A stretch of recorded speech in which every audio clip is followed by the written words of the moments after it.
मोठेगावकरचा आणखी एक प्रताप समोर आलाय। नीट पेपर फुटी प्रकरणामध्ये मोठेगावकरचा नवा व्हिडिओ समोर आलाय। मुलांवर मंत्र म्हणत पाणी शिंपडत असल्याचा हा व्हिडिओ आहे। आरोपी शिवराज मोठेगावकर तंत्र मंत्र करायचा का या संदर्भातली चर्चा सुद्धा आता सुरू झाली आहे। स्पेशल बॅच मधील मुलांसाठी तंत्र मंत्र तो करायचा, एम्स मध्ये प्रवेश मिळवण्याचा दावा सुद्धा तो करायचा, मी मिळवून देतो असं तो सातत्याने सांगायचा।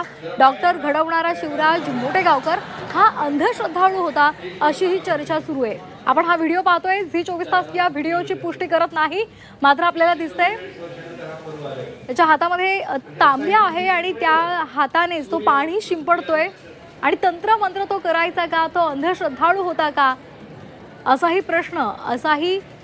प्रश्न सध्या विचारला जातोय।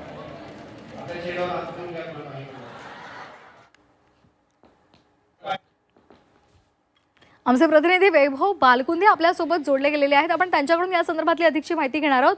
वैभव, लातूर मधला एक व्हिडिओ समोर आलेला आहे मोठेगावकरचा, तो पाणी शिंपडतोय विद्यार्थ्यांवर, त्यामुळे कुठेतरी तो अंधश्रद्धाळू होता, तसंच तो इतर गोष्टी सुद्धा करायचा अशा सुद्धा आता माहिती समोर येते। काय नेमके या संदर्भातले तपशील आहेत?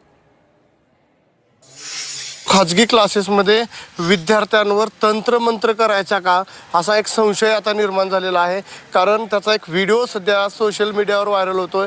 तो जो स्पेशल बॅच चालवायचा त्यामध्ये तो एका चंचू पात्रामध्ये पाणी घेऊन तो विद्यार्थ्याच्या अंगावर शिंपडायचा, डोक्यावर शिंपडायचा आणि विद्यार्थी जे आहेत त्याच्या पाया पडायचे असा एक व्हिडिओ समोर आलेला आहे। त्यामुळे जो चर्चेला उधाण आलेला आहे तो तंत्रमंत्र करायचा का असा सुद्धा प्रश्न उपस्थित होत आहे। आणि तो ज्यावेळेस तो पाणी शिंपडायचा त्यावेळेस ज्याच्या डोक्यावर पाणी पडेल तो MBBS डॉक्टर होणार, एम्सला त्याचा नंबर लागणार असा सुद्धा दावा करताना त्या व्हिडिओमध्ये दिसतोय। त्यामुळे एकंदरीत लातूरमध्ये जो आहे तो व्हिडिओ सध्या सोशल मीडियावर व्हायरल झाल्यामुळे खळबळ उडालेली आहे।